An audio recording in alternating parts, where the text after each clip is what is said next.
Bienvenidos a Ciencia 360, el programa donde tus preguntas son contestadas con investigación teológica y científica. Mi nombre es Efraín Velázquez, arqueólogo y profesor de hebreo bíblico para el Seminario Teológico Adventista Interamericano. Y en esta ocasión tenemos el privilegio de tener al doctor Félix Roberto Román, profesor en la Universidad de Puerto Rico, recinto de Mayagüez. Bienvenido, Roberto. Gracias por invitarme a este programa. Un saludo a todas las personas que nos ven a través de este medio. Fíjate, nosotros en arqueología, cuando excavamos, usualmente utilizamos la cronología relativa en base a alfarería, arquitectura, porque se nos hace bastante costoso el utilizar el carbono para nosotros datar lo que estamos encontrando. Algunas personas no entienden la naturaleza de cómo eso se hace. Es bastante complicado, no es un proceso tan elemental como el que utilizamos usualmente en nuestros laboratorios del museo. ¿Nos podría explicar un poco acerca de qué es la datación que utiliza el carbono y cómo es útil para las diferentes ciencias? Sí, Efraín, Dios es maravilloso en sus cosas. Y aquí vemos cómo podemos utilizar información que nos provee en la naturaleza para buscar la edad de artefactos. Pueden ser artefactos que en una ocasión pertenecían a seres vivos, o artefactos como rocas, entre otros. Particularmente se está relacionado a algo que alguna vez tuvo vida. Utilizamos el carbono 14. De ser otros artefactos que no son vivos o que no proceden de una fuente viva, utilizamos otros isótopos radiactivos como lo es el uranio, por ejemplo. Debemos conocer unas cosas básicas, y le voy a pedir al joven que está manejando que por favor me proyecte en unos segunditos el ciclo del carbono. Porque para entender cómo funciona esto debemos conocer algo del ciclo del carbono. Y el ciclo del carbono es muy interesante porque comienza básicamente en el Sol, con energía que proviene del Sol. Esa energía que proviene del Sol irradia, digamos el dióxido de carbono, pero en este caso, antes de entrar a cómo vamos a usar estos datos para determinar la edad, vamos a explicar el ciclo. Y consiste en lo siguiente. Tenemos dióxido de carbono que se encuentra en la atmósfera. Ese dióxido de carbono es absorbido por las plantas y los seres vivos. Particularmente las plantas, por el proceso de fotosíntesis, absorben el dióxido de carbono y lo incorporan, a través de este proceso. Se construyen enlaces químicos donde se almacena la energía que proviene de la radiación solar. Entonces tenemos que en el aire que respiramos, tenemos muchos gases, oxígeno, nitrógeno, dióxido de carbono. En este caso, el que ustedes están aislando como tal es el dióxido de carbono. Sí, el ciclo de carbono está relacionado al dióxido de carbono. Y en la figurita que apareció en el diagrama, lo que muestra es que el CO2 es absorbido por las plantas. Okay, muy bien. Una vez lo absorben las plantas, por el proceso de fotosíntesis, lo convierten ya sea en glucosa, en la fruta, o en pared celular, etcétera. Pero constantemente se está nutriendo de este dióxido de carbono que contiene también carbono 14 radiactivo. Y este carbono 14 radiactivo, cuando pasa, es incorporado a los tejidos de las plantas, a todo lo que tiene vida, así a que la pared celular. Ahora se incorpora a seres vivos. Sí, ahora, de la atmósfera pasa a las plantas, de las plantas, cuando consumimos las plantas, seres vivos. Y es un proceso que constantemente se está nutriendo. Muy bien. Pero cuando dejamos de respirar, cuando la planta muere, cuando morimos nosotros, ya no se suple más y empieza a agotarse. Y es un proceso se conoce como un decaimiento radiactivo del carbono 14, que vamos a mostrar, se va agotando. Le voy a pedir al joven que... Tiene una gráfica entonces que nos explica cómo es que se comienza a degenerar este carbono 14 que originalmente era radioactivo, Y en la gráfica se ilustra cómo entonces va perdiendo algunas de esas características que lo hacía carbono 14 como tal. Sí, le voy a pedir al joven que coloque la segunda figurita, donde muestra el diagrama básico de la datación utilizando esta técnica. Ah, muy bien, muy bien. Y aparece aquí, podemos ver en el diagramita que todo comienza en el Sol. En el Sol se produce, digamos, unas reacciones nucleares que envían energía hacia la Tierra en forma de luz, también se producen neutrones. Estos neutrones chocan con el nitrógeno, que es uno del componente principal de la atmósfera. La atmósfera 80% tiene nitrógeno, nitrógeno 14. Estos neutrones chocan con estos átomos de nitrógeno 14 y los convierten ahora en átomos radiactivos de carbono 14. Así que lo que nos envía el Sol a nuestra atmósfera, entonces hace esta reacción con el carbono. Y ahora tenemos un carbono 14 radiactivo que tiene lo que se conoce como una media vida, que la vamos a discutir más adelante, pero para mostrarle cómo funciona el proceso, fíjate en la figurita que este carbono 14 es absorbido por las plantas, consumido por los animales, y ahora es parte de nuestros tejidos, es parte de nuestro ser viviente. Tenemos carbono 14 radiactivo, que con el tiempo, cuando ya dejamos de existir, comienza a decaer. Muy bien, muy bien.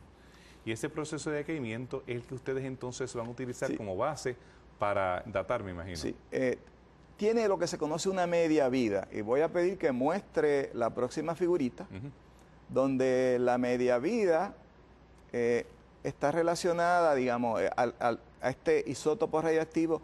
El de carbono 14 son 5.000 y pico de años, alrededor de 5.730 años, para ser más exacto. 5.730 años, lo que quiere decir que cuando pasa una media vida, esa cantidad se reduce a la mitad. Y luego de otra media vida, esa cantidad se reduce a la mitad de lo que había anteriormente. Y luego de otra media vida, a la mitad de lo que había anteriormente. Pero todo esto es a través de cálculos matemáticos, en esencia, teoría. Lo que sí, hay una fórmula. De acuerdo a las condiciones normales, si estas condiciones que tenemos actualmente están anteriormente, pues se aplicaría ese mismo fenómeno. Sí. Se asumen algunas cosas, que la composición de carbono 14 en la atmósfera no ha cambiado mucho con el tiempo. Que sabemos que siempre hay su impacto ambiental. Digamos, hoy día sabemos que hay un alto grado de emisión de dióxido de carbono, pero aún así se le hacen algunas correcciones y es bastante preciso. Confiable. Bastante preciso. Lo que sucede es que al cabo de 10 medias vidas, ya desaparece la actividad de un átomo radioactivo. Después que pasan, y si tú tienes 5.730 años y 10 medias vidas, serían 57.730 años. Lo que quiere decir que tú puedes medir la edad de un artefacto hasta 57.730 años. A partir de eso ya no tienes carbono 14, ya no hay forma de saber la edad. Entonces, todas estas sugerencias de artefactos o de piedras que tienen algún tipo de material orgánico que sobrepasan los 55.000 años, ¿cómo es que se hace esta fórmula? Bueno, si sobrepasa la edad si no tiene carbono, si es a base de carbono, no podemos determinarlo. No podemos determinarlo. Eso es una limitación de esta técnica. Llega hasta aproximadamente 60.000 años. Si el artefacto tiene más de 60.000 años, no sabemos. Y tú me dices que lo más seguro, los primeros 5.700 años son los más seguros para hacer la fórmula. Los otros es... No, eso es partiendo de cuando tú mueres. Cuando tú mueres estaba el carbono ahí intacto, pero empieza ya no se suple más. Ya no hay más entrada de carbono 14, por lo tanto se empieza a descomponer o a decaer en nitrógeno 14, el que ya existía. Y es un proceso que dura 57.000 y pico de años. Entonces, esas son las limitaciones. Esas son las limitaciones. Si algo tiene menos de 57.000 años, lo podemos ver con el carbono 14. Si tiene más, no. Entonces, utilizando la técnica científica, ¿cuántos miles de años nosotros podríamos decir con plena seguridad? Estamos hablando de entre esa ventana que me acabas de decir. Esa ventana, si es algo que que procede de que una vez estuvo vivo, la ventana sería aproximadamente 60.000 años. Muy bien, muy bien. Más de eso no se puede. No se puede. Entonces, cuando hablamos acerca de artefactos relacionados a la Biblia, que son algunas de las preguntas que nos hacen los televidentes, uno de ellos, por ejemplo, siendo el manto del Turín, ¿qué nosotros pudiésemos hablar? Porque este artefacto ha causado mucha conmoción, no ahora, sino desde la época medieval, cuando fue encontrado y fue llevado a Turín y fue enseñado como esta reliquia en la cual Jesús fue puesto una vez él muere, y entonces es doblado. El libro de los Hechos nos habla acerca de este manto que queda al lado del cuerpo de Jesús, en el caso de los evangelios, en Hechos ya cuando está resucitado, y entonces vemos que los feligreses, los fieles de muchos siglos, han venerado este artefacto como uno auténtico. ¿Qué la ciencia nos ha iluminado en cuanto a la autenticidad de este artefacto? Mira, es muy interesante lo que se ha hecho con este artefacto. Este artefacto al principio pues no fue difícil conseguir acceso a él. Una vez los custodios de este artefacto permiten que se estudiara, se utilizaron unas técnicas no destructivas, que sí que no dañan el artefacto en sí. Y pues en aquel momento dado concluyeron que este artefacto pues era algo diferente, que posiblemente era un artefacto antiguo, pero las técnicas que utilizaron no tenían la capacidad de datar, sino eran identificar pigmentos, si los pigmentos, digamos, si eran pigmentos que se usaron en la antigüedad, etcétera, pero no podían datarlo. Hace como unas décadas, los custodios de este manto permitieron que se cortara un poquito y que se sometiera a la rigurosidad del método de datación científica utilizando radiocarbono. Y para nuestra sorpresa, se utilizó una técnica que se conoce como espectrometría de masa de alta resolución. Y la razón por la cual se utilizó esta técnica y no se utilizó la tradicional radioactiva, donde tú mides el decaimiento en radiación, es porque hubiese requerido mucho más muestras. Y ellos solamente permitieron sacar una pequeña porción de una esquinita del manto.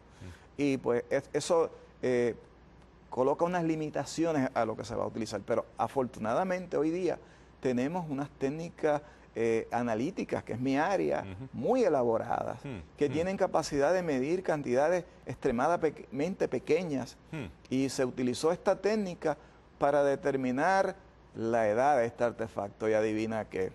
¿Qué pasó con este artefacto? Salió de la Edad Media. Es una pieza que se originó en la Edad Media, así que no tiene que ver nada con la época de Cristo. Así que ni siquiera tenemos evidencia de que el material pertenezca al primer siglo. Estamos hablando de... Pertenece a la ventana de la Edad Media, 1200 y pico. Ahora, esto es un poquito más curioso, porque este manto, tampoco los estudios recientes muestran que hubo algo especial en él, que se usaron unas técnicas no conocidas. Y los últimos datos, en un programa que vi, aparenta que este manto estuvo envuelto Leonardo da Vinci, que era un gran científico. Y se creen que él hizo un experimento donde él se autorretrató y consiguió una especie de sustancias fotosensitivas y creó una especie de fotografía. Así que podremos decir que este manto posiblemente es una de las primeras fotografías. Él usó una serie de materiales y es básicamente una foto. Muy bien. Es una foto creada de esa época y se le atribuye a Leonardo da Vinci, que era el hombre que conocía de óptica y que ya tenía unos diagramas, digamos, unos diagramas de equipos fundamentales. Él era un hombre muy visionario y tenía ideas, era un científico muy reconocido, inclusive le gustaba, en aquella época que estaba prohibido hacer autopsias, por la iglesia lo prohibía, él tenía sus accesos y dibujaba diagramas de la anatomía humana, etcétera, órganos.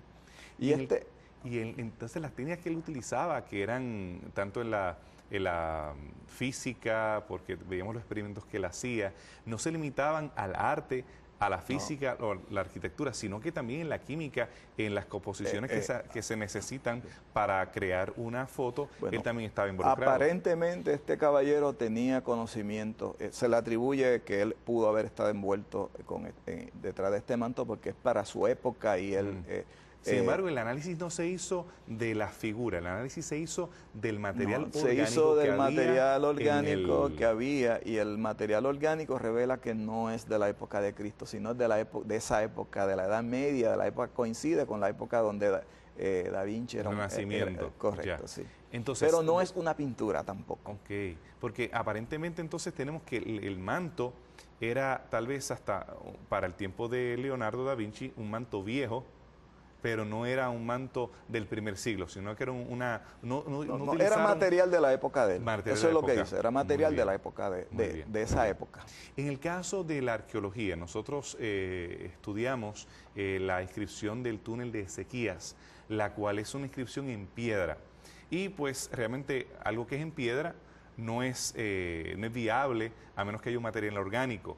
Y se estaba arguyendo de que esa inscripción era posterior, no databa del séptimo siglo antes de Cristo, pero algún material orgánico que se encontraba en las rajaduras, porque esto se encontraba en el túnel de Ezequías, en las rajaduras que se utilizó y se demostró que pertenecía precisamente del séptimo siglo antes de Cristo. ¿Se requiere siempre que haya este tipo de material si es roca o metal? Si tú vas a hacer un análisis utilizando carbono 14, tiene que haber material que en algún momento era una raíz, una hoja, un tejido.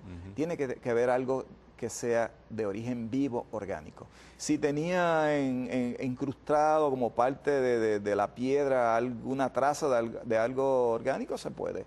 Y en el caso de experimentos controlados, ¿ha habido intentos de algunas personas de tratar de replicar el efecto de antigüedad que hay en el carbono 14? Porque hay personas que han tratado de hacer réplicas y venderlas como originales. ¿Se ha podido? Pero tú puedes hacer una réplica de una obra de arte, pero cuando llegas a la prueba de la edad, el carbono 14 es un reloj.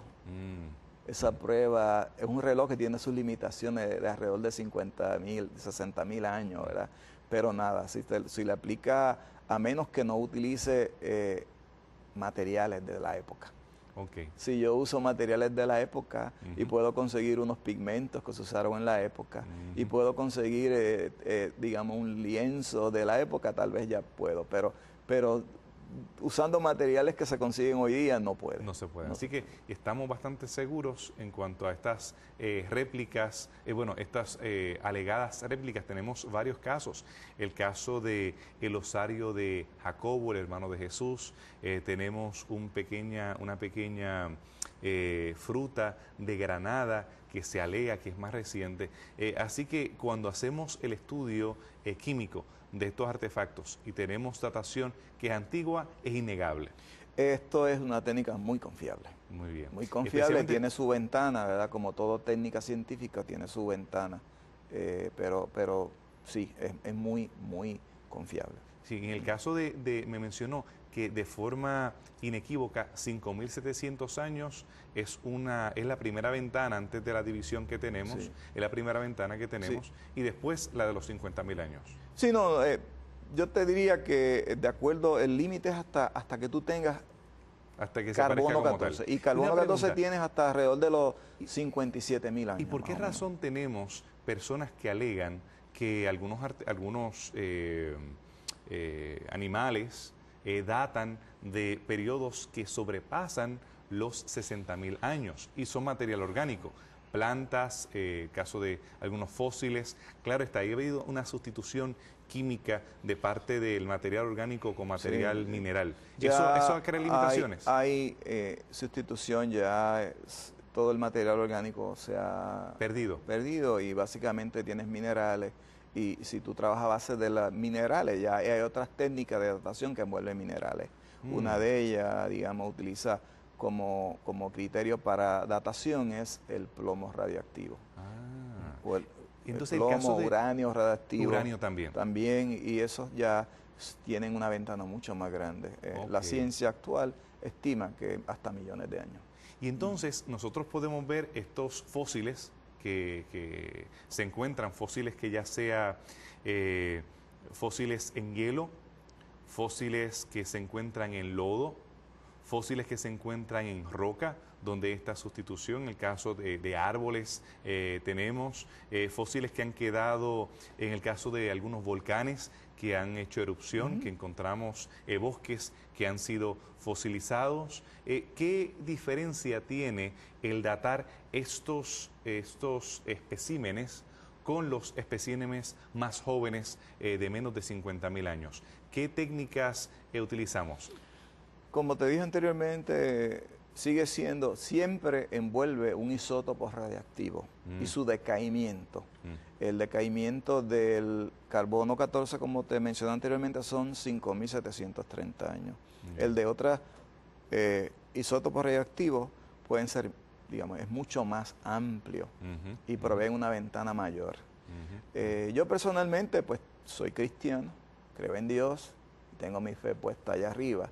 Y aunque no entiendo, digamos, cómo se proyecta a que hay cosas que tienen millones de años, por lo menos yo personalmente tengo fe en Jesús, y si la Biblia dice que pertenecen a un periodo, yo me limito a creer que están dentro de ese periodo. Entonces, como usted, que es un químico, un científico reconocido en la Universidad de Puerto Rico, ha trabajado también en otras universidades, ha publicado en diferentes revistas académicas, es consejero para estudiantes doctorales internacionales que vienen hasta la isla de Puerto Rico para estudiar y entrar a la NASA y otras compañías y a algunas compañías privadas. ¿Cómo usted puede reconciliar esa fe que usted presenta en Jesús con los descubrimientos que usted hace en su laboratorio? Porque, bueno, mi área es la química ambiental, es mi especialidad, pero soy radioquímico también. Me entrené, por eso puedo hablar de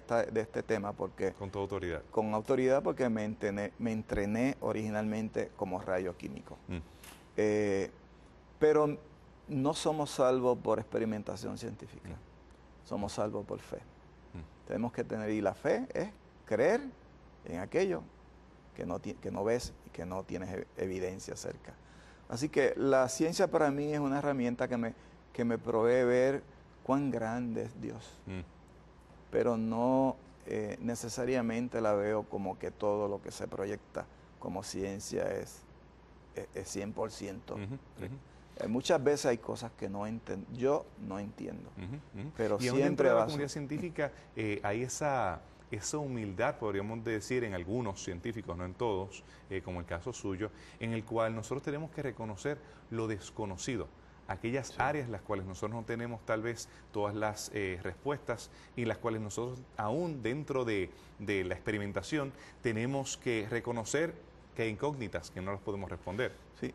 Dios es grande y maravilloso, y muchas de estas respuestas las recibiremos en el cielo. Hoy día, con nuestra mente finita, no podemos buscar todas las contestaciones a todo, pero sí podemos ver cuán grande es a través de su naturaleza, sus obras. Y usted, entiendo que no está solo en su confianza en la palabra del Señor, porque usted tiene colegas que tienen una cosmovisión similar a la suya, en la cual ve una creación reciente, en la cual usted reconoce la intervención divina. Sí, definitivamente hay cientos de científicos modernos y científicos del pasado que fueron hombres de fe y que ven la limitación de la mente humana y que nosotros jamás vamos a poder entender todos los misterios de Dios. Pero por lo menos admiramos la grandeza de su creación y de sus obras. Sí, que en esa postura... y damos gracias por ese conocimiento para entender muchas de ellas. Esa postura que usted tiene es una postura de aprendiz, que nosotros, a pesar de que conocemos, y usted es un erudito en su área, es un aprendiz constante en el cual está buscando significado para lo que lo rodea, para las respuestas de laboratorio, como también me imagino para las respuestas en su vida diaria, su experiencia personal, problemas, enfermedades, desafíos. ¿Su fe le ha servido de ancla para contestar esas preguntas que usted ha tenido? Sí, sí, yo baso mi experiencia diaria en mi fe y pues, me ayuda. Inclusive creo que ha sido grandemente bendecido porque Dios me ha dado siempre la oportunidad de hacer ciencia. Acabo de recibir un grande 3.5 millones de dólares para envolver en investigación con colegas de la Universidad de Texas, con colegas de universidades en Puerto Rico. Eso es una bendición del cielo. Quiere decir que podemos animar a nuestros jóvenes televidentes que tal vez están pensando en ir a la carrera de ciencia, tal vez han pensado en ser químicos, tal vez han pensado en ser físicos, astrónomos, biólogos, y tal vez piensan que si tienen una fe en Dios o otros conocen de su fe en Dios, todas las puertas se le van a cerrar. ¿Usted cree que hay puertas abiertas todavía? No creo que hay puertas abiertas. El hecho de que muchas personas piensen de que la evolución es una realidad científica, eso es una falacia. La evolución es un cuento para explicarle a algunas personas que no tienen creencia en Dios, pacificarlos y una historia, pero no hay data científica que corrobore esa teoría. Es una teoría como cualquiera de ellas que todavía está muy primitiva. Entonces, a mi juicio. Le agradecemos su intervención y realmente cómo usted ha demostrado y animado a especialmente a nuestros jóvenes televidentes a hacer ciencia correcta, empíricamente hacer su trabajo en el laboratorio, pero al mismo tiempo no impedir que esos resultados saquen el fundamento bíblico, lo que usted ha aprendido desde pequeño, aquello que realmente contesta esas preguntas perenniales que nosotros tenemos acerca de nuestro origen, acerca de nuestro presente, acerca de nuestro futuro. Aquello que presenta la palabra del Señor con seguridad como nuestro norte y nos deja saber que aun cuando hayan situaciones difíciles, aun cuando haya desafíos, nosotros podemos confiar en un así dice el Señor a través de su palabra. Amén. Muchas gracias. Sí. Gracias a usted por invitarme a este distinguido programa.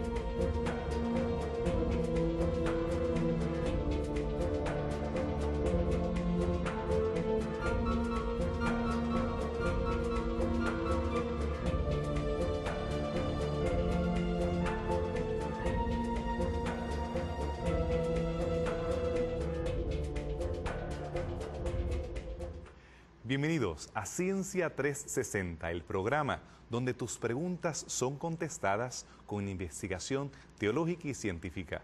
Mi nombre es Efraín Velázquez, arqueólogo y profesor de Hebreo Bíblico para el Seminario Teológico Adventista Interamericano. Y en esta ocasión tenemos el privilegio de tener al doctor Félix Roberto Román, profesor en la Universidad de Puerto Rico, recinto de Mayagüez. Bienvenido, Roberto. Gracias por invitarme a este programa. Un saludo a todas las personas que nos ven a través de este medio. Fíjate, nosotros en arqueología, cuando excavamos, usualmente utilizamos la cronología relativa en base a alfarería, arquitectura, porque se nos hace bastante costoso el utilizar el carbono para nosotros datar lo que estamos encontrando. Algunas personas no entienden la naturaleza de cómo eso se hace. Es bastante complicado, no es un proceso tan elemental como el que utilizamos usualmente en nuestros laboratorios del museo. ¿Nos podría explicar un poco acerca de qué es la datación que utiliza el carbono y cómo es útil para las diferentes ciencias? Sí, Efraín, Dios es maravilloso en sus cosas. Y aquí vemos cómo podemos utilizar información que nos provee la naturaleza para buscar la edad de artefactos. Pueden ser artefactos que en una ocasión pertenecían a seres vivos, o artefactos como rocas, entre otros. Particularmente se está relacionado a algo que alguna vez tuvo vida. Utilizamos el carbono 14. De ser otros artefactos que no son vivos o que no proceden de una fuente viva, es incorporado a los tejidos de las plantas, a todo lo que tiene vida, Así a que la pared celular. Ahora se incorpora a seres vivos. Sí, ahora, de la atmósfera pasa a las plantas, de las plantas, cuando consumimos las plantas, seres vivos. Okay, y es un proceso que constantemente se está nutriendo. Muy bien. Pero cuando dejamos de respirar, cuando la planta muere, cuando morimos nosotros, ya no se suple más y empieza a agotarse.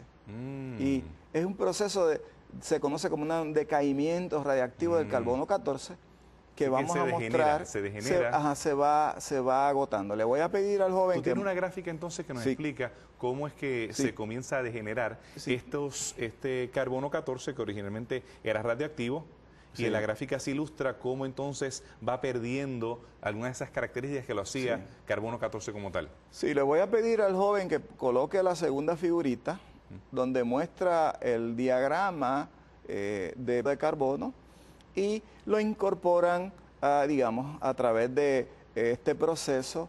Se construyen enlaces químicos donde se almacena la energía que proviene de la radiación solar.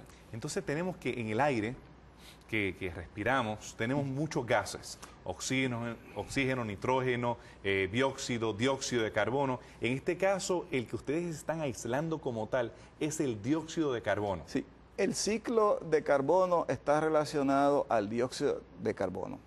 Y en la figurita que apareció en el diagrama, lo que muestra es que el CO2 es absorbido por las plantas. Muy bien. Una vez lo absorben las plantas, por el proceso de fotosíntesis, lo convierten ya sea en glucosa, en la fruta, o en pared celular, etcétera. Pero constantemente se está nutriendo de este dióxido de carbono, que contiene también carbono 14 radiactivo.